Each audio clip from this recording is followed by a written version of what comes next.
আমন্ত্রণ সবাইকে hour democracy অনুষ্ঠানে সঙ্গে আছি আমি সেলিম আমরাও খান। দর্শক, 2024-25 অর্থ বছরের প্রস্তাবিত বাজেট সম্পর্কে মিশ্র প্রতিক্রিয়া জানিয়েছে এফবিসিসিআই, বিজিএমইএ, সানেম, সিপিডি সহ দেশের বিভিন্ন সংগঠন। বরাবরের মতো বাজেট নিয়ে পক্ষে বিপক্ষে মত দিয়েছেন দেশের প্রধান রাজনৈতিক দলগুলো। প্রস্তাবিত 7,97,000 কোটি টাকার বাজেটকে জনকল্যাণহীন, অদূরদর্শী, লুটেরা শ্রেণীর স্বার্থ রক্ষা ও জাতীয় ঋণের বোঝা বৃদ্ধির বাজেট বলে আখ্যায়িত করেছে বিরোধী দলগুলো। বাজেটকে বাংলাদেশ বিরোধী মন্তব্য করে বিএনপির মহাসচিব মির্জা ফখরুল ইসলাম আলমগীর অভিযোগ করেছেন, পুরো বাজেটই মেগা চুরি, মেগা দুর্নীতির জন্য করা হয়েছে। তবে বাজেটকে অভিনন্দন জানিয়েছে সরকার মিত্র দলগুলো।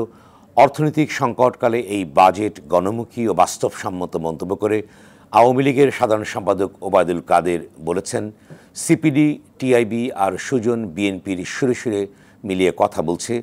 তাদের মতামত নিয়ে কোনো মাথা ব্যথা নেই সরকারের। বিএনপির আমলে দেয়া বাজেট নিয়ে সমালোচনা করে তিনি বলেছেন, মাত্র 68,000 কোটি টাকার বাজেট করতে গিয়েও বিএনপিকে বিভিন্ন অর্থনৈতিক ফোরামে ভিক্ষার ঝুলি নিয়ে দৌড়াতে হয়েছিল। আর এখন প্রায় 8 লাখ কোটি টাকার বাজেট দিলেও আওয়ামী লীগ সরকারকে কোথাও গিয়ে ভিক্ষা চাইতে হয়নি। এমন বাস্তবতায় আজ আমাদের আলোচনার বিষয় রাজনীতিতে বাজেট বিতর্ক। আর এ বিষয়ে আলোচনার জন্য আজ আমাদের সঙ্গে স্টুডিওতে আছেন আওয়ামী লীগ দলীয় সংসদ সদস্য নাজমা আক্তার, বিএনপির স্বনির্ভর বিষয়ক সহ সম্পাদক নীলুফার চৌধুরী মনি এবং নাগরিক টিভির হেড অফ নিউজ দীপ আজাদ। দর্শক, আপনি আলোচনায় অংশ নিতে পারেন। টেলিভিশনের পর্দায় দেখা নম্বরে ফোন করে আপনি প্রতিক্রিয়া দিতে পারেন, মতামত জানাতে পারেন, প্রশ্ন করতে পারেন। যাচ্ছে মূল আলোচনা বিষয়ে রাজনীতিতে বাজেট বিতর্ক। প্রথমে শুরু করতে চাই নীলুফার চৌধুরী মনি, আপনাকে দিয়ে শুরু করতে চাই। এই বাজেটকে তো আপনারা নানাভাবে বিশ্লেষণ করেছেন, বিশেষ করে যদিও আনুষ্ঠানিক প্রতিক্রিয়া আপনারা আগামীকালকে দেবেন। তার ভিতরে যে বক্তৃতাগুলো আপনারা দিয়েছেন সেখানে এসছে এটি গণবিরোধী এবং মেগা লুটপাটের জন্য বাজেট করা হয়েছে, নানা রকম বিশেষণে অভিযুক্ত করেছেন। আসলে আপনাদের মূল ফোকাস পয়েন্টটা কি? কেন বাজেটটা আপনার কাছে গ্রহণযোগ্য? ধন্যবাদ আপনাকে। যারা শুনছেন আমার শুভেচ্ছা অভিনন্দন, আমার দুই সহ আলোচককে শুভেচ্ছা। এই বাজেট, এই যে 7,97,000 কোটি টাকার বাজেট, ঘরে টাকা থাক বা না থাক, ঋণ করে খাচ্ছে। ঋণ খেতে খেতে অবস্থা এমন যে বাংলাদেশের 37% মানুষ ঋণ করে খাবার খাচ্ছে। যে দেশের ব্যাংকগুলো দেউলিয়া হয়ে যাচ্ছে, যে দেশে আপনার ডলারের অভাবে এলসি খুলতে পারে না, যে দেশের ব্যাংকগুলো আপনার কেন্দ্রীয় ব্যাংকের কাছে মাসের পর মাস ঋণ নিয়ে তারপরে চলতে হয়। আর কেন্দ্রীয় ব্যাংক যখন না পারে তখন টাকা ছাপিয়ে মূল্যস্ফীতি বৃদ্ধি করে। সেই দেশের এই বাজেট, এটা অনেকটা ঋণের বোঝা জনতার, ক্রিম চাটবে সরকার। তো এই যে সরকারের ক্রিম চাটার জন্য যে বাজেটটা, তাকে আমি অবশ্যই গণবিরোধী বাজেট ছাড়া আর কিছুই বলতে পারছি না। মন্ত্রী এমপি হতে জনতার যেহেতু ভোট লাগে না, এরকম জবাবদিহিহীন নির্লজ্জ বাজেটের পুনরাবৃত্তি চলতেই থাকবে। এই কারণে, কারণ ভোটে তো সরকার হয় নাই। সরকার যদি আমির না হতো, এরকম শুধুমাত্র উপরে থাকার জন্য, আমি যদি বলি এই যে কথাটা আপনি বললেন যে 68,000 কোটি টাকা, সেই সময় ডলার রেট কত ছিল? সেই সময় তো মানুষের এত ঋণ ছিল না। সমস্ত স্বাধীনতার পর থেকে 2008 পর্যন্ত যত ঋণ, বা 2015 সাল পর্যন্ত যত ঋণ ছিল, আমি এই সরকার নিয়েও বলবো 15 পর্যন্ত, 15 থেকে 24 এই টাইমটুকের মধ্যে শত হাজার গুণ বৃদ্ধি পেয়েছে ঋণ করার অবস্থা। ঋণ 1,37,000 কোটি টাকা। এই 7 লক্ষ কোটি টাকার মধ্যে আপনার 1,37,000 কোটি টাকা শুধু ঋণের আপনার কিস্তি দিতে যাবে যে বাজেটের। তাহলে আপনি বুঝেন যে 68 লক্ষ, তারা বলে তারা দেশটাকে কোন জায়গাটায় নিয়ে গিয়েছে। বাজেট আকার বৃদ্ধির সঙ্গে সঙ্গে কিন্তু আয়ও বেড়েছে। যেমন রাজস্ব আয়ের লক্ষ্যমাত্রা এবার ধার্য করা হয়েছে 5,41,000 টাকা। যদি আমাকে সময় দেন আমি একটুখানি বলতে চাই। সেটা হলো, নতুন অর্থমন্ত্রী আবুল হাসান মাহমুদ আলী ভদ্রলোক, অর্থনীতি পড়েছেন, কিন্তু প্র্যাকটিসিং অর্থনীতিবিদ না। যে কারণে উনি, যেটা আপনি বললেন, রাজস্ব আয় 2 ভাগে ভাগ করলে দেখবেন এনবিআর এর রাজস্ব আয় হতে পারে আপনার 3.5 লাখ কোটি টাকার কিছু বেশি, আর এনবিআর বহির্ভূত আয় আনুমানিক 40,000 কোটি টাকা। দুটি যদি আমি মেলাই তাহলে সর্বোচ্চ আয় হয় 4 লাখ কোটি টাকা, কিন্তু অর্থমন্ত্রী ধরেছেন 5,41,40,000 কোটি টাকা। এই যে এই 4 লাখ কোটিরে উনি 5,41,000 কোটি টাকা কিভাবে বানালেন আমাদের মাথায় ধরে না, বোধগম্য না। বাংলাদেশের বহু বহু পুরখা অর্থনীতিবিদদের হিসাবে আমি রাজস্ব আয়টাই বলছি 4 লক্ষ কোটি টাকা সর্বোচ্চ হতে পারে। আমি আপনাকে বললাম 3.5, ওই সব নিয়ে সর্বোচ্চ দুই জায়গা থেকে এনে 4 লক্ষ কোটি টাকা, সেইখানে 5,41,000 কোটি টাকা নিয়ে আসছে। তাহলে আপনি মনে করেন যে এই টাকাটা উনি কোথায় পাবে? উনি তো আর টাকা বানাতে পারে না। হ্যাঁ, বাংলাদেশ ব্যাংকের মাধ্যমে বানাতে পারে, যেটা বানাতে গেলে আপনার মূল্যস্ফীতি বৃদ্ধি পায়, মুদ্রাস্ফীতি বৃদ্ধি পায়, এবং বিদেশে আর ডলার বাকিটুকুও থাকে না, কারণ ডলার তো আপনার ডলারের মতো চলে গেছে। সেই ডলার আনতে গেলে আপনাকে কিছু বিক্রি করে আনতে হবে, অথবা আপনার ওই প্রবাসীদের আয়ের উপর সম্পূর্ণ ডিপেন্ড করে। তো যে দেশের প্রবাসীদের আয় চাঁদা তোলার জন্য, ওই ইনফ্লুয়েন্স করে তোলার জন্য আপনার এমডিদের আমেরিকা থেকে শুরু করে বিভিন্ন দেশে যেতে হয়, সমস্ত ব্যাংকের 33 ব্যাংকের এমডিকে বিদেশ পড়ে থাকতে হয়, সেই দেশে আপনার এত লক্ষ কোটি টাকার বাজেট, এটা বিলাসী ছাড়া আর কিছুই না। কারণ এই বাজেট আপনার অগমগ জায়গায় খরচ হবে, কিন্তু বাজেটের টাকাটাও পাবে না। যেটা গত বছরের বাজেট যেটা, সেটারও কিন্তু ওইভাবে আমরা দেখি নাই। অনেক কিছুই আমাদের গ্যাপ ছিল, কিন্তু যেখানে বরাদ্দটা ছিল, যেখানে থুক বরাদ্দটা ছিল, সেখানে হরিলুট হয়েছে, আর যেখানে দরকার ছিল সেখানে হয় নাই। আপনাকে যদি আমি বলি প্রকৃত ঘাটতি 51% দেখিয়েছেন 32%। এই যে ঘাটতিটা এখানে গ্যাপ করেছেন।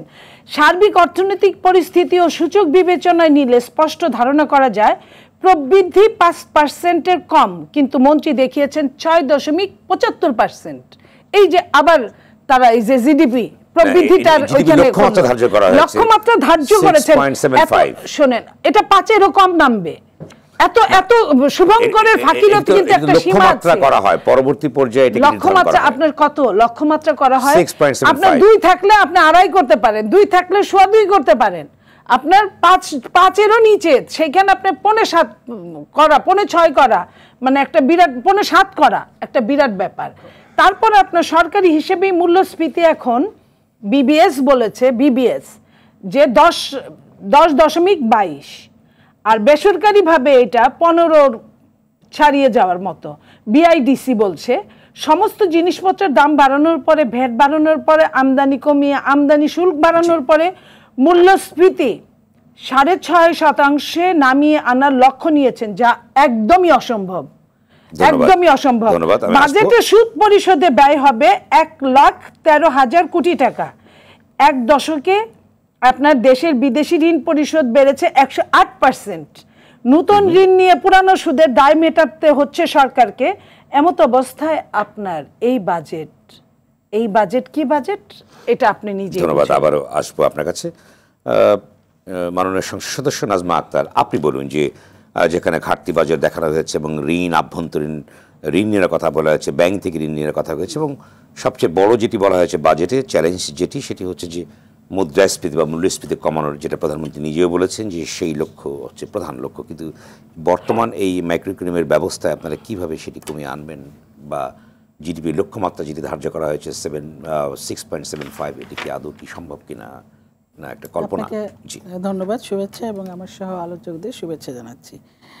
আসলে ওই যে কে বলেছে যে অর্থনীতিবিদ মানে ইকোনমিক্সে পড়লেই অর্থনীতিবিদ হওয়া যায়, আমরা তো পাশে দেখলাম একজন নীলুফার চৌধুরী মনি অর্থনীতিবিদ টুকে নিয়ে এসে যা আমি তো নিজেই স্বীকার হলো।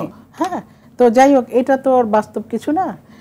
মাননীয় অর্থমন্ত্রী উনি একজন অর্থনীতিবিদ, উনি যে বাজেট দিয়েছেন এই বাজেটটা হচ্ছে আমাদের গভর্নমেন্টের বাজেট। আমরা জনগণের জন্য এই একটি বছর কি করব সেটির আয় ব্যয়ের হিসাব দিয়েছি আমরা।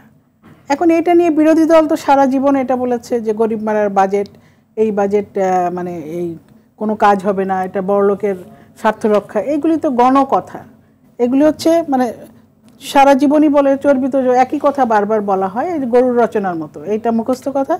আগে ব্যানার বানিয়ে রাখা হতো, এখন সম্ভবত ব্যানার আর বানাতে হয় না আর কি। আগে রাখা হয় রেডিমেড ব্যানার। আচ্ছা, যাই হোক, উনি একটা বিআইডিএস এর মানে সম্ভবত একটা উদাহরণ দিয়েছেন। বিআইডিএস এর মহাপরিচালক বিনায়ক সেন কিন্তু বলেছেন, আমি একটা পত্রিকা থেকে উদ্ধৃত করতে চাই, সেখানে বলেছেন যে রাজস্ব নীতি, মুদ্রানীতি ও বাজার ভিত্তিক সুদের হারের মধ্যে একটি সমন্বয় করা হয়েছে এবং এটি একটা চ্যালেঞ্জ নেওয়া হয়েছে এবং এই চ্যালেঞ্জটি সরকার করতে পারলে এটি মানে দেশের জন্য মঙ্গলজনক হবে এবং এই বাজেট সার্থক হবে, সাকসেস হবে। তো সুতরাং এটা যে চ্যালেঞ্জ তো নিতেই হবে, সব কিছুতেও চ্যালেঞ্জ। আপনি যে কোনো একজন চাকরি করবে, ভবিষ্যতে বড় কিছু হবে, এটাও তো একটা চ্যালেঞ্জ। আমি চ্যালেঞ্জ, আমার একটা লক্ষ্য থাকবে। আমি যদি আমার চ্যালেঞ্জই না থাকে, বিএনপির সময় ছিল তাদের অর্থমন্ত্রী বলতেন যে বাইরে থেকে টাকা ওই সাহায্য পাওয়া গেলে সেটিই ভালো, আমাদের দেশে বেশি উৎপাদন করা, ধান চাল উৎপাদন করার প্রয়োজন নাই, কিংবা বেশি আমাদের বড়লোক হওয়ার প্রয়োজন নাই, আমরা তাহলে সাহায্য পাবো না। আমাদের উন্নত দেশ হওয়ার প্রয়োজন নাই, মধ্যমায়ের দেশ হওয়ার প্রয়োজন নাই, তাহলে সাহায্য পাবো না, আমরা গরিব থাকাই ভালো। এখন সেই গরিব মানসিকতা থেকে তারা কিন্তু এই ধরনের কথাবার্তা বলে, বাংলাদেশটাকে তারা উন্নত দেখতে চায় না। কিন্তু আমরা যে এই বাজেটটা, এই যে এখন যে মানে 7,97,000 কোটি টাকার বাজেট, তো এটি তো নতুন না। আওয়ামী লীগ সরকার, বিএনপির আমলের বাজেট ছিল কত? মাত্র 62,000 করে সর্বশেষ বাজেট। হ্যাঁ, তারপরে তত্ত্বাবধায়ক সরকারের ছিল 68,000 টাকা।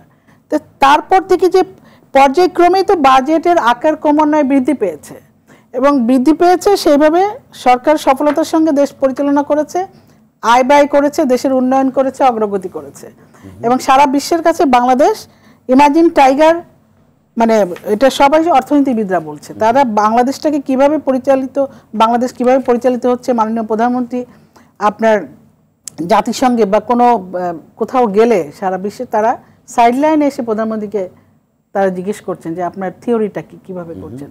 এটি ওনারা দেখলেন না যে এই যে এইখানে শিক্ষা, স্বাস্থ্য, সামাজিক যে নিরাপত্তা বেষ্টনী, এইটি যেভাবে এইটিকে কিন্তু মূলত বেশি প্রায়োরিটি দেওয়া হয়েছে এবং এইগুলি তো আমাদের দেশীয় শিল্প কারখানা, এগুলিতে প্রায়োরিটি দেওয়া হয়েছে। তো এইগুলির কোনো সুফল আছে কিনা বা কোনো পজিটিভ দিক একটাও চোখে পড়লো না, শুধু নেগেটিভই পড়লো। তো যাই হোক, বিরোধী পক্ষ সবসময় নেগেটিভ বলবে, এটা স্বাভাবিক, এটা নিয়ে আমরা কিছু মনে করি না। আমাদের মাননীয় প্রধানমন্ত্রী গতকাল দেখবেন যে একটা বক্তৃতায় বলেছেন যে উনি আসলে মুদ্রাস্ফীতি নিয়ন্ত্রণে আনা ওঠা হচ্ছে সরকারের বড় চ্যালেঞ্জ। তো এটা তো আমরা নিজেরাই বলছি যে এই যে বৈশ্বিক পরিস্থিতি, বৈশ্বিক যে মন্দা যে পরিস্থিতির মধ্যে আমরা বসবাস করছি, যেখানে আমরা এর বিগত আরো 2 বছর বা 3 বছর আগে আমরা যে মহামারী মোকাবেলা করলাম, করোনা, হ্যাঁ, যে অতিমারি মোকাবেলা করলাম আমরা, সেখানে কিন্তু আমাদের সরকার বিনা পয়সায় মানুষকে টিকা দিয়েছে, বিনা পয়সায় খাদ্য দিয়েছে, নিরাপত্তা দিয়েছে। এখন বাংলাদেশের গভর্নমেন্ট বিনা পয়সায় মানুষকে ঘর করে দিচ্ছে, গৃহহীনকে ঘর করে দিচ্ছে। আমাদের স্বাস্থ্যসেবা মানুষের দোরগোড়ায় পৌঁছে দেওয়ার জন্য কমিউনিটি ক্লিনিক সহ স্বাস্থ্য ব্যবস্থার উন্নয়ন করা হচ্ছে। এই যে এই সকল ব্যবস্থা করার জন্য বাজেট তো বরাদ্দ দিতেই হবে এবং বাজেট দিচ্ছে এবং সেই বাজেট অনুযায়ী কিন্তু আয় এবং ব্যয় কোথা থেকে ঘাটতিটা মেটাবে, সরকারের উৎস মানে আভ্যন্তরীণ উৎস থেকে বা বৈদেশিক উৎস থেকে সবকিছু স্পষ্ট। এটা সব সরকারই করে। ঋণ যে ব্যাংক থেকে নেয়, এটাও সব সরকারই নেয়। ওনাদের সময় 62,000 কোটি টাকা ছিল মাত্র, আর এখন 7 লাখ কত 7,97,000 টাকার বাজেট। তো কোথায় 62 আর 7,97,000? তো এই পার্থক্যটা বুঝতে হবে, কোথায় বিএনপি আর কোথায় এখন আওয়ামী লীগ। তো সুতরাং এইগুলি করে যে একটা গভর্নমেন্টকে সবসময় নিচু দেখানো, আর ওই যে সব কিছুর মধ্যে কি এই যে জনগণের দ্বারা নির্বাচিত না বিধায়, ওনারা কবে জনগণের দ্বারা নির্বাচিত ছিলেন বলতে পারবেন? কখনোই ছিলেন না। ছোট প্রশ্ন আপনাকে করি, যদিও টেকনিক্যাল প্রশ্ন আমি যাব না। সেটা হচ্ছে কি যে লক্ষ্যমাত্রা যে নির্ধারণ করা হয়েছে যে 12 মাসের ভিতরে মুদ্রাস্ফীতি কমিয়ে আনা হবে, মুদ্রাস্ফীতি একটা 6 মাসের মধ্যে বলেছে, 6 মাসের ভিতরে। এটা কি সম্ভব বর্তমান বাস্তবতায়, যেখানে ডলার সংকট আছে, বিশ্ব অর্থনৈতিক অবস্থার একটু মন্দাভাব পরিলক্ষিত হচ্ছে, সেই প্রেক্ষাপটে আপনি কি মনে করেন বাংলাদেশে সেটা কি সম্ভব? না, নিশ্চয়ই অর্থমন্ত্রী সেটা হিসাব নিকাশ করেই বলেছেন সম্ভব। যদি এর চেয়ে বৈশ্বিক পরিস্থিতি কোনো কিছু খারাপ না হয় এবং এইটি পরিস্থিতি যদি মানে যে অবস্থায় আছে এই অবস্থার যদি উত্তরণ ঘটে, ভালোর দিকে উত্তরণ ঘটে, তাহলে সেটি তো হতেই পারে, এটি হওয়াটা স্বাভাবিক। কারণ আমরা এক সময় কিন্তু সিপিডি বলেছে আগামী 12 মাসে মূল্যস্ফীতি 6.5% নামিয়ে আনা হবে, তা আমাদের বোধগম্য। তারা বলেছে এটি সম্ভব নয়, সিপিডি বলেছে। সিপিডি তো কোনোদিনও বলেনি যে আমরা যেই যতবার বাজেট দিয়েছি, আপনি কোনবার দেখেছেন যে সিপিডি বলেছে যে এই বাজেট বাস্তবায়নযোগ্য, এই বাজেট বাস্তবায়ন সরকার করতে পারবে, এখানে হলে এটা হবে না, এটা হলে এটা হবে, এটা ঋণের বোঝা বেড়ে যাবে, এটা কমে যাবে। এটা সিপিডি তো গবেষণা করে নেগেটিভ বিষয়গুলি বলে, একটা পজিটিভ বিষয় বলেছে কোনোদিন যে সরকার এই যে বাজেট দিচ্ছে প্রতি বছরই তো দিচ্ছে এবং প্রতি বছর মানে সফলতার সঙ্গে বাজেট বাস্তবায়ন করছে। দেশ তাহলে এগোচ্ছে কিভাবে, দেশ তাহলে মধ্যমায়ের দেশে যাচ্ছে কিভাবে, না মধ্যম আয়ের দেশে গেল কিভাবে, বা নিম্ন আয়ের মানে নিম্ন আয়ের দেশ থেকে মধ্যম আয়ের দেশ, তারপরে উন্নয়নশীল দেশের যত ক্রাইটেরিয়া আছে সেগুলি আমরা কিভাবে ফিল আপ করতে পারছি, সেগুলির জন্য তো আমরা আগামী 2 বছর পরে আমরা উন্নয়নশীল দেশের মধ্যে আমরা পড়বো। সেই ক্রাইটেরিয়াগুলি তো ফিল আপ করতে হচ্ছে বাংলাদেশকে।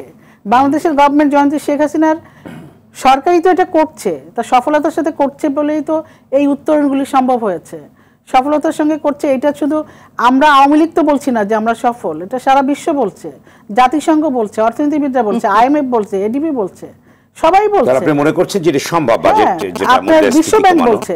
তো এটা অবশ্যই আমরা, এটাই তো চ্যালেঞ্জ, আমরা কমাবো, আমাদের প্রচেষ্টাই থাকবে কমাবো এবং সেই কমানোর প্রক্রিয়ার মধ্যেই আমরা থাকবো এবং আমরা ইনশাআল্লাহ কমাতে পারবো। ধন্যবাদ, আবার আসবো।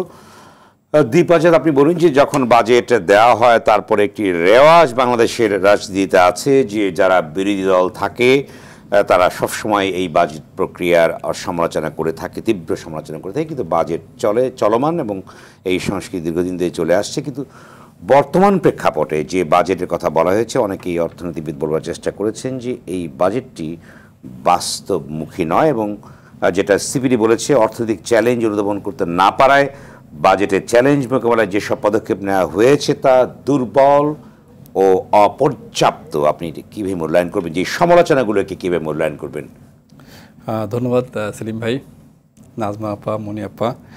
আমি আসলে প্রথমেই সেলিম ভাই আপনার এবং যারা অতিথি আছেন দর্শকদের বলে নেই, আমি অনেক দিনের আপনার পলিটিক্যাল বিটের সাংবাদিক। বাজেট সম্পর্কে আমার ধারণা আলোচনাই করি, মানে বাজেট সম্পর্কে খুব গুরুগম্ভীর আলোচনা আমার পক্ষে সম্ভব নয়। তবে আমি কতটা জিনিস বুঝি সেটি হচ্ছে যে অবশ্যই মানে 7,97,000 কোটি টাকার বাজেটটি অবশ্যই একটা বড় চ্যালেঞ্জ, এতে কোনো সন্দেহ নাই।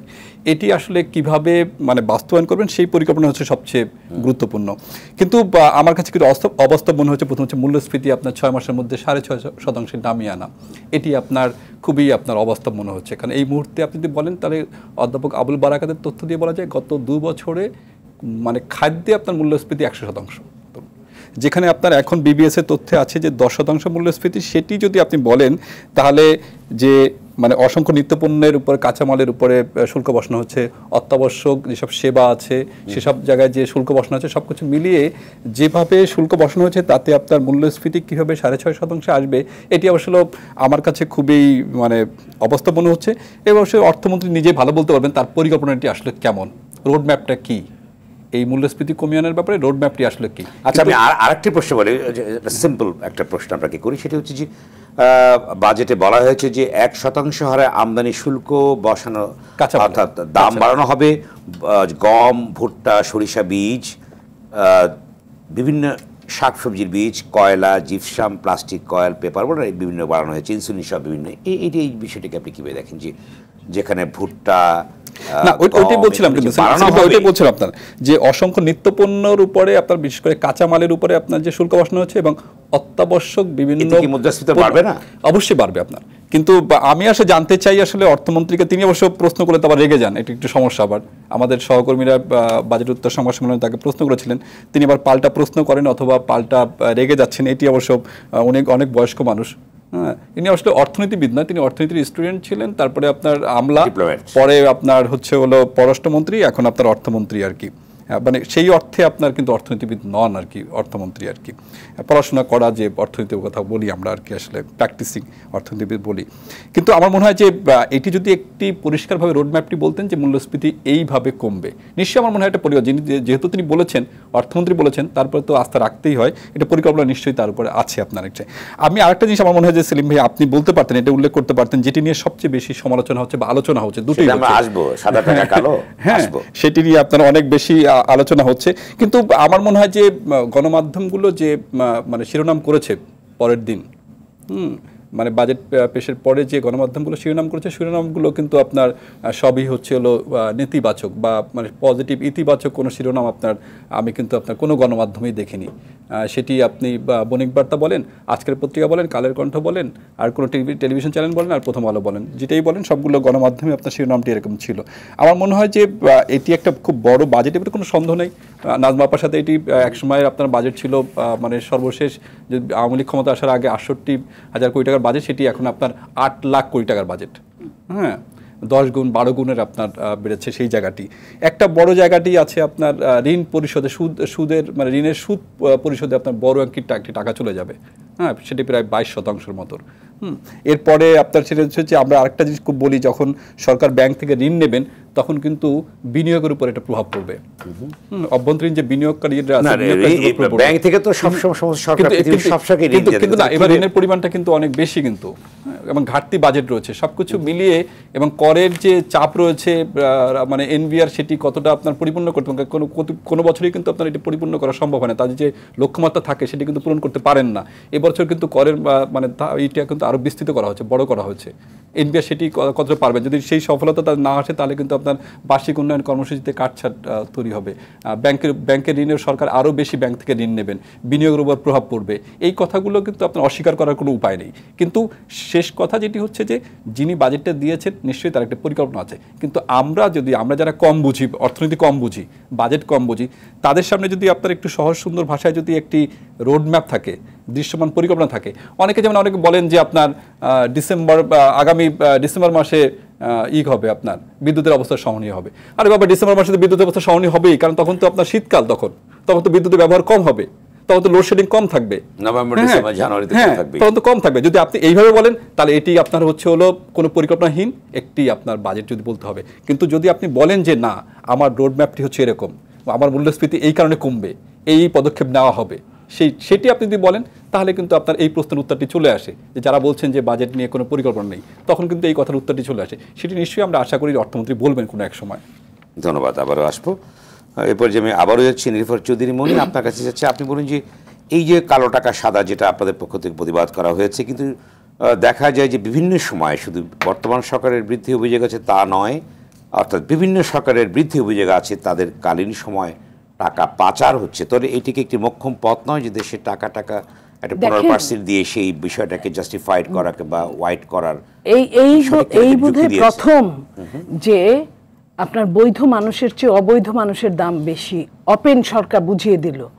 আপনার বৈধ আয়ের জন্য আপনি দিবেন 30% কর, আর আপনি কালো টাকাকে সাদা করবেন, ওইখানে কিন্তু বলা নাই। কালো টাকা দুই প্রকার, একটা হচ্ছে অপ্রদর্শিত কালো টাকা, যেমন ধরেন আপনার আইন ছিল না কালো টাকা, লাইক কিছুক্ষণ পরে নাজমা আপা এটা বলবে, আইন যখন ছিল না, লাইক আমি বাড়ি ভাড়া পাই, আমি 10টা 5টা বাড়ির ভাড়া পাই, কথার কথা, সেই বাড়ির ভাড়ার একটা সময় আইন ছিল না, যখন আইনটা হলো তখন কিন্তু আমার 5 বছরের টাকা দিতে গেলে আমার কাছে টাকাটা আছে, তাহলে আমার দিতে গেলে কিন্তু ওটা অপ্রদর্শিত, ওটা কিন্তু একদম সলিড কালো টাকা না। আর কালো স্মাগলিংয়ের ব্যবসা, চোরাচালান থেকে শুরু করে যে কোনো অন্যায়মূলক কাজ, ঘুষের টাকা, এগুলো একদম সম্পূর্ণ কালো টাকা, সেটাকে সাদা করা। এখানে কিন্তু কোনোটা লেখা নাই, যদি বলা থাকতো অপ্রদর্শিত টাকা, সেটাকে বৈধ করার জন্য আপনার 15, তাও একটা কথা বলা যেত যে হ্যাঁ ওটা লিগ্যাল টাকা। আপনার এখানে স্ট্রেট কালো টাকাকেই আমি ধরবো, কালো টাকাকে আপনার সাদা করতে আপনার লাগবে 15 টাকা, 100 টাকা, আর আপনার বৈধ টাকা, আপনার বৈধ টাকা বৈধভাবে দিতে গেলে 100 টাকায় আপনাকে দিতে হবে 30 টাকা। এটা কোন আইন, কেমন আইন? আপনি নাজমাপা অনেক কিছু বলল যে আমাদের সময় এত বাজেট বাড়ানোর আমরাই পারি, ওনারা যে পারে এটার কারণ আমি কয়েকটা বলতেছি। 74-75 সালে অর্থ বছরে বাজেট ছিল 1084 কোটি টাকা। জিয়াউর রহমানের সময় 76-77 সালে সেটা হয়ে গেল আপনার এক বছর পরে 1989 কোটি টাকা। এটা কিন্তু প্রায় ডাবল হয়ে গেল। আবার 81-82 সালে ওনার শেষ টাইমটায় 4677 কোটি টাকা। 95 সালে 94-95 সালে তখন আওয়ামী লীগ ক্ষমতায়। আওয়ামী লীগের সময় আমি বলছি বড় বিএনপি ক্ষমতায় না, 95-96 বিএনপি ক্ষমতায়। বিএনপির সময় 20,948 কোটি টাকা বাজেট বিএনপি শেষ সময়টা। 2000 সালটা সেটা আপনার আওয়ামী লীগের সময়। 2000 সালে বাজেট হলো 34,252 কোটি টাকা। তো আওয়ামী লীগ যখন যে ক্ষমতা আসবে স্ট্রেনে বাড়তে থাকবে, এটা স্বাভাবিক, কিন্তু বাড়ারও একটা লিমিট থাকে। লিমিট ক্রস করে যাওয়া কোনো কিছুই ভালো না। 2006-07 বাজেট বিএনপি শেষ সময়টায় সেটা 69,740। আমি বলছি আপনাকে, এই লাস্ট বাজেটটা সাইফুর রহমানের এটা ছিল। তো এই যে আপনার 6-7 বাজেটটা, তারপরে আওয়ামী লীগ 2 বছর অনির্বাচিত সরকার ছিল, এরপরে 15-16 বছর টানা আওয়ামী লীগ। তো টাকার মানটা কোথায় গিয়ে থামছে? তখন ডলারের রেট কত ছিল, এখন কত হয়েছে, কোথায় গিয়ে থামছে? ওনারা শুধু নেগেটিভ প্রতিযোগিতায় মত্ত হয়ে নেগেটিভে কি করলো সেটা নিয়েই কথা।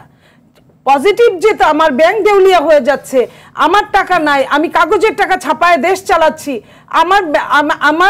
আমি এলসি খুলতে পারছি না, আমি 10,000 50,000 টাকা তুলতে গেলে আমাকে ব্যাংক ম্যানেজার বলে 1 ঘন্টা পরে আসেন, কিংবা আমি 5 লাখ টাকা তুলতে গেলে আমাকে ব্যাংক ম্যানেজার বলে আপনি আগের দিন বলবেন। তো এই জিনিসগুলা, এগুলো একটা সরকারকে কতটুকু আপনার উপরে তুলে, এটা সাধারণভাবে বোঝা যায়। এখন আমি হইলাম 2 কান কাটা, রাস্তার মাঝখানে দিয়ে যায়, আমার কোনো লজ্জা শরম কাজ করে না বলেই আমি এত কথা বলতে পারি। কারণ আমি লুটপাটের, ওই যে বলছে না, একজন বলছে যে মালিকের কত টাকা, এটা চাকরের টাকার পরিমাণ দেখলেই মালিকের সিন্ধুকের গভীরতা বোঝা যায়। এটা কিন্তু প্রো আওয়ামী লীগেরই একজন বলছে। তো এই জায়গায় এই বাজেটগুলা এরকম না দিলে তো টাকা পাচার করতে পারবে না। এরকম না দিলে তো একটা এমডি যায়া এক রাতে তো আপনার 33টা এমডি 65-60 লাখ টাকা দিয়ে আপনার ডিনার খাওয়ার কথা না। আপনি তো বহুদিন ছিলেন ওই দেশে। 60 লাখ টাকা দিয়ে ডিনার কারা খায়? যারা আপনার কি বলে জোয়ারি থাকে, কিংবা যারা ওই আপনার বিল গেটস তো বোধহয় খায় না। আপনার এই টাইপের যারা আপনার নিজে টাকা ইনকাম কি জিনিস করে নাই, তারাই করতে পারে। আর আপনি এইসব পালবেন, আপনি এদেরকে দেখভাল করবেন, এদেরকে নিয়োগ দিবেন, তারপরে যখন এদেরকে কীর্তিকলাপগুলো ওপেন আসবে, আপনি বলবেন যে আমরা তো নিয়োগ দেই নাই, আমরা তো বলি নাই।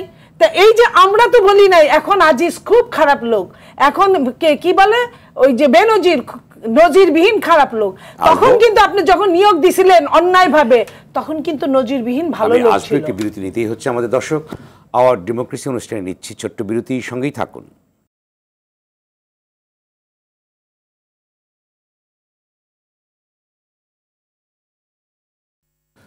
দর্শক, বিরতির পর আবারও স্বাগত আওয়ার ডেমোক্রেসি অনুষ্ঠানে। সঙ্গে আছি আমি সেলিম আমরাও খান। আলোচনার বিষয় রাজনীতিতে বাজেট বিতর্ক। এই পর্যায়ে আমি যাচ্ছি নাজমা আক্তার, আপনার কাছে যাচ্ছি। যে প্রসঙ্গ উঠলো যে কালো টাকা সাদা, অর্থাৎ বাজেট বক্তৃতাতে নিশ্চয়ই থাকবে না কালো টাকা সাদা, অর্থাৎ অপ্রদর্শিত আয়ের ক্ষেত্রে 15% কর দিতে হবে, কিন্তু যেটি ব্যক্তিগত লক্ষ্যমাত্রা যে নির্ধারণ করা হয় সেখানে দিতে হয় 30%। এই যে সর্বোচ্চ স্ল্যাবটা হচ্ছে 30%, সর্বোচ্চ স্ল্যাবটা। আচ্ছা, দেখেন, কালো টাকা সাদা করার ব্যাপারটা কিন্তু নীলুফার চৌধুরী মনি বলেছে যে 2টি পার্ট। একটি হচ্ছে অপ্রদর্শিত অর্থ, আরেকটি হচ্ছে অবৈধভাবে ইনকাম করে এটা পাচার করা, সেটি বিষয়। তো ঠিক আছে, অপ্রদর্শিত অর্থ থাকতেই পারে অনেকের। অনেক সময় যে আমাদের মাননীয় প্রধানমন্ত্রী কালকে বক্তৃতা বলেছেন, একজন একটা ফ্ল্যাট বিক্রি করলো, কিন্তু সরকারি রেটে দামটা দেখাতে হয়, কিন্তু সে তার চেয়ে বেশি টাকা পায়, সেই টাকাটা তো তার ফাইলে প্রদর্শিত হচ্ছে না, ওইটা হচ্ছে অপ্রদর্শিত। এবং সেইটা যখন ফাইলে আনার জন্য বলা হয় যে না তোমরা ফাইলে আনো, এটার উদ্দেশ্যটা হচ্ছে যে এটা ব্যাংকে আসুক, বৈধ উপরে আসুক, তারপর থেকে এটা রেগুলারই তো পেমেন্ট হবেই, তখন তো এটার উপরে ট্যাক্স বসানোই হবে। তো তো এটি হচ্ছে বিষয়। এখন কালো টাকা, অবৈধ টাকা, কালো টাকা তো বেগম খালেদা জিয়াও সাদা করেছেন, অর্থমন্ত্রী, সাবেক অর্থমন্ত্রী সাইফুর রহমান ছিল, ওই তো নাম তো কালো টাকা। এখন আপনি অপদূষিত আলাদা করলেন আপনার সুবিধার্থে, ঠিক আছে, আমরাও মনে করলাম যে ঠিক আছে এটাই তাই দুইটা। এখন এই সাবেক প্রধানমন্ত্রী বেগম খালেদা জিয়া তো কালো টাকা সাদা করেছেন, সাবেক অর্থমন্ত্রী সাইফুর রহমানও কালো টাকা সাদা করেছেন। তা আমরা এখন এত উঁচু গলায় কেমন করে কথা বলবো? তো এই প্রক্রিয়া তো বাংলাদেশে চলছে, এটা শুধু বাংলাদেশে না, সব দেশেই চলছে। বাংলাদেশে এখন কখনো কম কখনো বেশি, এটা বলতে পারেন। তো এই প্রক্রিয়া তো চলছে, এমন না যে বিএনপির সময় একেবারে কালো টাকা ছিল না, সব সাদা টাকা ছিল, সেটা তো না। এই ব্যবস্থাগুলি এখানে আছে। এখন যারা দুর্নীতি করে, অন্যায় করে, তারা একটি শ্রেণী, তারা করে। এবং আমাদের কথা হচ্ছে যে তাদেরকে, এই সরকারকে আটকাচ্ছে কিনা, যেখানে ধরা পড়ছে, যেখানে ব্যবস্থা নিচ্ছে কিনা। আমরা তো অনেকবার ব্যবস্থা নিয়েছি। আমাদের অনেক এমপি দেখেন এই মানে নানাবিধ তাদের এই যে এই সকল কারণে কিন্তু গতবার ইলেকশনে অংশগ্রহণ করতে পারে নাই, অনেকেই করতে পারে নাই। তো এই যে আমাদের কারো কারো বিরুদ্ধে যখন দুর্নীতির অভিযোগ হলো, তখন আমাদের একজন মন্ত্রীকে পদত্যাগ করতে হয়েছিল, যোগাযোগ মন্ত্রী সাবেক। আমাদের উপদেষ্টাকে দুদকে যেতে হয়েছিল। একজন সরকারের একজন উচ্চপদস্থ কর্মকর্তা সচিব জেল খেটেছিলেন। তো এগুলি তো এই বঙ্গবন্ধুর কন্যা জয়ন্তী শেখ হাসিনা এগুলো তো করছেন, এগুলো তো আমাদের সময়ই হচ্ছে, যেগুলো দেখছেন। এই যে বেনজিরকে নিয়ে এত কটূক্তি করা হচ্ছে, বেনজির সাহেব তিনি এত টাকার মালিক হয়েছেন, করেছেন, হ্যাঁ এটা ইনভেস্টিগেশন হচ্ছে অবশ্যই। এটা তার যে বিষয়গুলি সামনে চলে আসছে, সেটা দেখা দিচ্ছে মনে হচ্ছে যে তিনি অনেক অন্যায় করেছেন, অপরাধ করেছেন, যেটা তার উচিত হয়নি, যেটা আমরা বা জনগণ তার কাছ থেকে এটা আশা করেনি। সেটা সে যদি করে থাকে তাহলে তো তার তদন্ত হবে এবং সেই অনুযায়ী সে অবশ্যই বিচারের সম্মুখীন হবে। পৃথিবীর যেখানেই থাকুক না কেন বিচার তো হবেই। অলরেডি তার সম্পদগুলো দেখেন ক্রোক করা হয়েছে। তো বিএনপির আমলে দেখাতে এরকম কিছু করেছে কিনা?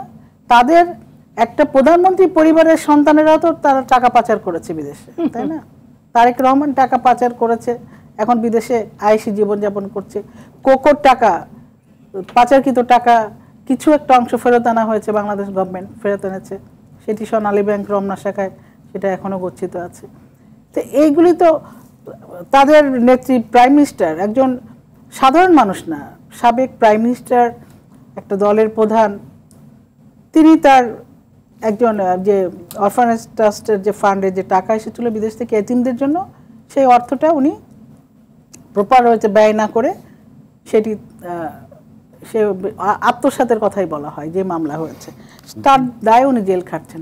তো সুতরাং এই ধরনের এখন অনেকে যদি অপদূষিত আয় জমা দিবে বা কিছু কালো টাকা তারা হয়তো জমা দিচ্ছে না, কোনো সময় তারা ধরা পড়বে, আজ হোক কালো। আর যারা ধরা পড়বে না, আমরা তো চাই না যে বাংলাদেশে আমরা কষ্ট করব আর আমাদের ওই যে ব্যাংক থেকে সুদ নিয়ে ব্যবসায়ীরা নিজেদের বাড়ি গাড়ি করবেন, ছেলেমেয়েরা বিদেশে লেখাপড়া করাবেন, আর সুদ তারা নেবেন, ঋণ নেবেন, পরিশোধ করবেন না, খেলাপি হয়ে যাবেন। খেলাপি হওয়ার পরে নানান বাহানা করবেন, এই হয়েছে সেই হয়েছে। তাদের ফ্যামিলির স্ট্যাটাস, ফ্যামিলির চলাফেরা, তাদের সম্পদের বিবরণী দেখলে তো সেটা মনে হয় না। আবার অনেকে আছেন দেখেন যে ব্যবসায়ী, তারা ওই করে সব সম্পদ দেখা যায় যে তার গাড়িটাও কোম্পানির নামে, সব কিছু এমন একটা পরিস্থিতি করে রাখেন। তো অনেক সিস্টেম তো আছে, সব সিস্টেমই বাংলাদেশে আছে, কিন্তু আমাদেরকে দেখতে হবে জয়ন্তী শেখ হাসিনা আমাদের দেশ থেকে দুর্নীতি নির্মূল করার জন্য, বা নির্মূল তো সম্ভব না, দুর্নীতি রুখে দেওয়ার জন্য উনি চেষ্টা করছেন এবং সেটা সকলেরই সহযোগিতা প্রয়োজন। এখন বিরোধী দলে যারা আছেন তারা কি কোনো অন্যায় করছেন না, দুর্নীতি করছেন না? তারা যখন ক্ষমতায় ছিলেন, হারিস চৌধুরী, তারপরে ওই যে মামুন সাহেবরা, তারা কি করেছিলেন? তো এই উদাহরণ আমরা অনেক দিলেই দিতে পারি। তাদের সময়ে যারা কোটি কোটি কোটি টাকার মালিক হয়েছেন, একেবারে শূন্য থেকে হিরো হয়েছেন, ওরকম বলাই যায় যে ওই দারোয়ান বা ড্রাইভারের টাকা যদি এত হয়, মালিকের টাকা কত। এই উদাহরণ তো তাদের সময়ও আছে। তো এইগুলি বলে আমরা কাদা ছুড়াছুড়ি করে তো লাভ নাই। যদি দুর্নীতি যারা করছে তাদের বিচার হোক, তারা ধরা পড়ুক, এটা আমরা চাই। এটি হচ্ছে বাস্তব কথা। আর ওই আবার আসবো আপনার কাছে নাজমা আক্তার এই পর্যায়ে। নির্বাচিত আপনি কি বলবেন? দেখেন, এইসব বলে না কিসের মধ্যে কি, পান্তা ভাতে কি। উনি নিজের কথা বলতে পারলেন না, বললেন এখন খালেদা জিয়া, তারেক জিয়া কি করেছেন না করেছেন। আমি বলি এইখানে অরফানেজ ট্রাস্টের যে মামলা, এই যে বলে তারা যে জেদ করে যে খালেদা জিয়াকে মৃত্যুর দিকে ধাবিত করেছে, সেটা হলো গিয়া 1/11 মামলাটা, সেই মামলায় কোনো তথ্যপাত্র না পাওয়ার জন্য মামলাটা খারিজ হয়ে গিয়েছিল। সেই খারিজ হওয়া মামলাটাকে তারা মোটা তাজা করেছে। আর তাদের নেত্রীর নামে 15টা মিনিমাম মামলা ছিল, যেটা কোনোটাই 1000 কোটি টাকার নিচে না অপরাধীর। সবগুলো মামলায় তো প্যারোলে মুক্তি নিয়ে প্রধানমন্ত্রী, তারপর সবগুলো মামলায় কিন্তু ক্ষমতায় থেকে খারিজ করে দিয়েছে, সবগুলো মামলায় হাওয়া হয়ে গেছে। আর তারেক রহমানের যদি এত টাকা থাকতো তাহলে ফেরত নিয়ে আসতো। কোকোর নামে যে কটা টাকা নিয়ে আসছে সরকার নিজে জমা দিয়ে যে আনে নাই, তার কি প্রমাণ আছে? সরকার তারা আপনার বলা হয়েছে এইখানে অপ্রদর্শিত টাকা আর কালো টাকা। খালেদা জিয়া কালো টাকা ইনকাম করবে কই থেকে? খালেদা জিয়া কি ঘুষ খায়?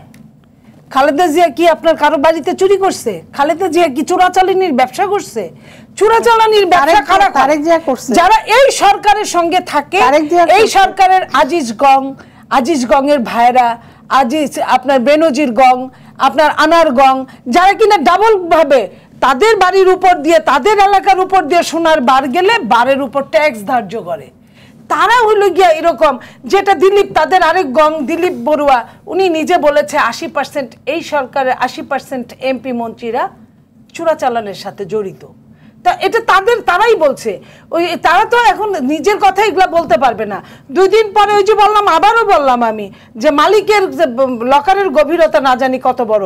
মালিক টাকারা যারা নিয়োগ দিয়েছে, মালিক টাকারা যারা এইসব ত্রাস করার মতো সুযোগ দিয়েছে, মালিক টাকারা যারা বিনা ভোটে সরকার থাকার জন্য এদেরকে ব্যবহার করেছে, সেই মালিকরা আপনার তাদের ভল্টগুলার খোঁজ খবর নেওয়া হোক। ধন্যবাদ। দীপ আজাদ, আপনি কি বলবেন, বিশেষ করে যেটা কালো টাকা সাদা করার যে কথা বলা হয়েছে, অন্যদিকে অর্থাৎ যখনই বাজেট দেওয়া হয় তখনই কিন্তু দুটি পক্ষ কোনোভাবে অর্থাৎ এক হতে পারে না, বা কোনো পয়েন্টেই কিন্তু এক এটা হবে না। তো সেলিম ভাই, এটা হবে না। যদি মনিয়াপা বলতেন যে না, বিএনপি আমলে আপনার 10% আপনার দুর্নীতি হয়েছিল, এখন আপনার এটা 50% হচ্ছে, কিন্তু ওনারা বলেন যে আমাদের আমলে হয় নাই, যা হচ্ছে এই আমলে। হয়তো পরবর্তীতে কখনো নাজমা আপা বলবেন যে আমাদের আমলে কিছুই হয়নি, এই আমলে সব হচ্ছে আর কি। মানে ওই যে এইটা হচ্ছে সমস্যা। তো ওইখানে আপনার যে আমার সময় সব ছিল ফেরেস্তা আর আপনার সময় সবই খারাপ, এটি হচ্ছে একটা অন্যতম সমস্যা।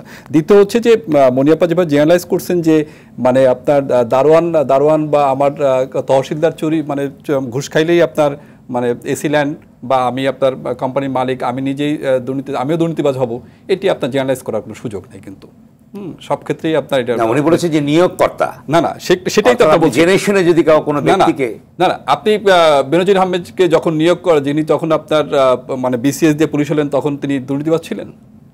যখন স্বাভাবিকভাবেই যখন বসানো হয়, হ্যাঁ, স্বাভাবিকভাবেই আপনার মানে একজন কর্মকর্তা, আপনার প্রতিটা কর্মকর্তা তার তো এসিআর দেখেই আপনার নিয়োগ করা হয়। ওনাদের আমলেও হচ্ছে, আপনার এখনও সেই নিয়ম সেভাবেই হয়। আপনার কোনো ক্ষেত্রে আপনার লয়ালিটির দেখা হয়, কোনো ক্ষেত্রে আপনার মানে তদবির থাকে। কোন সময় ছিল না আপনার বাংলাদেশে জন্মের পর থেকে, কখন আপনার তদবির ছিল না? কার জন্য তদবির ছিল না? তদবির আপনার অনেক ক্ষেত্রেই থাকে, খুব কমই আপনার যোগ্যতার বিচারে, আপনার একদম পুঙ্খানুপুঙ্খরূপে যোগ্যতার বিচারে নিয়োগ খুবই কম হয়। আমি আপনার একটু কালো টাকা সাদার দিকে আসি।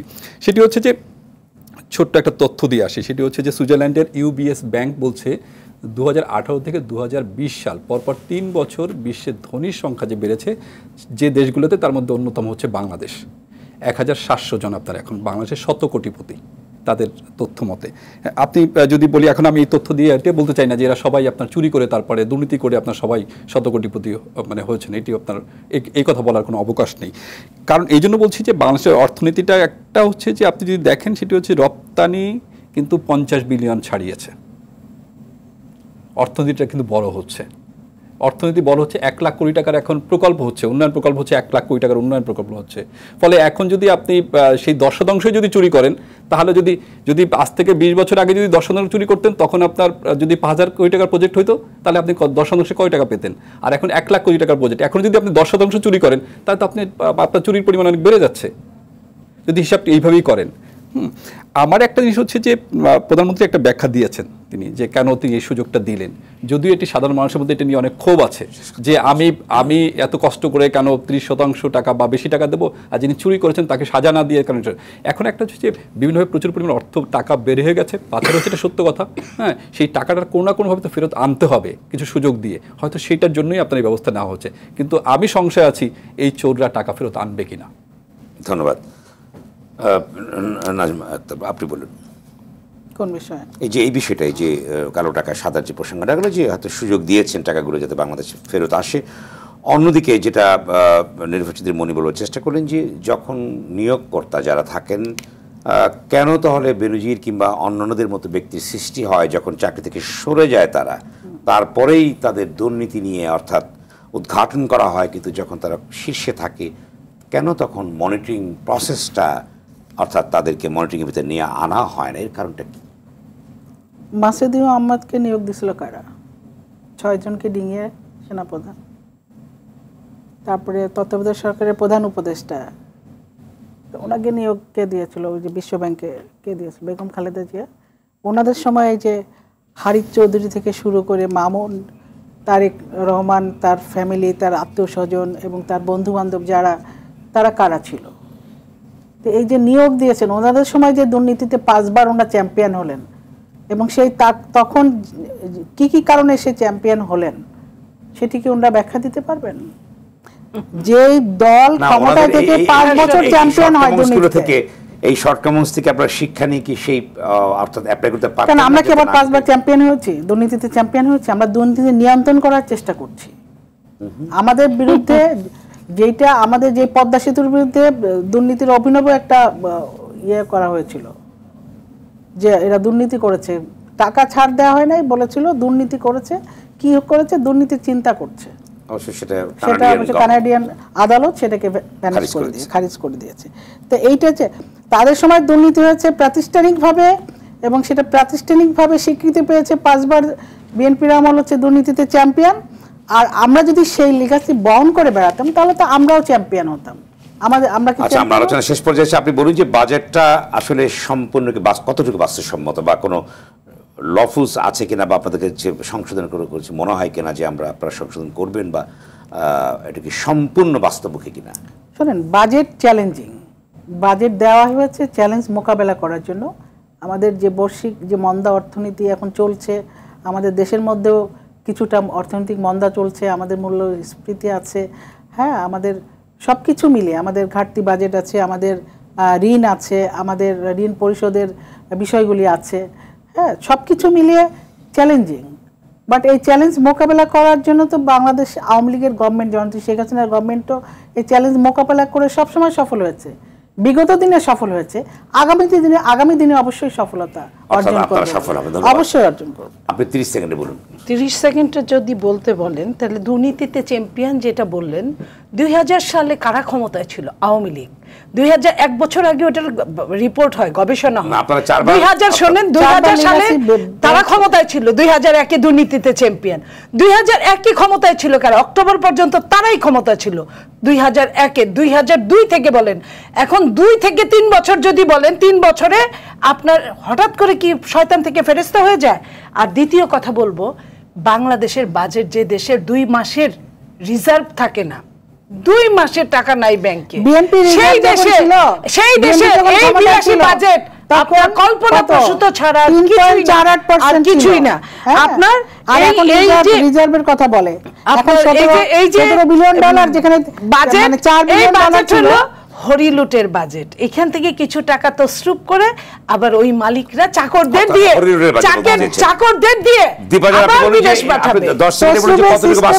ভালো জানে অর্থমন্ত্রীর ইচ্ছা তালিকা অনেক বড়, তবে পরিকল্পনার যে কতটুকু দৃশ্যমান কিনা এটি নিয়ে আপনার প্রশ্ন রয়েছে, যে পরিকল্পনার এটি বাস্তবায়নের পরিকল্পনা কেমন আছে তার কাছে, সেটি যদি তিনি দৃশ্যমান করতে পারেন তাহলে আসলে বাজেট নিয়ে আসলে কথা বলা সম্ভব হবে। ধন্যবাদ আপনাদের 3 জনকে আলোচনা অংশ নেওয়ার জন্য। দর্শক, আওয়ার ডেমোক্রেসি আজ এখানেই শেষ করছি। জানিয়ে রাখছি, আওয়ার ডেমোক্রেসি অনুষ্ঠানটি শুক্র থেকে রবিবার রাত 11:20 সরাসরি সম্প্রচার হয়। দেখার আমন্ত্রণ রইল। সঙ্গে থাকবার জন্য ধন্যবাদ।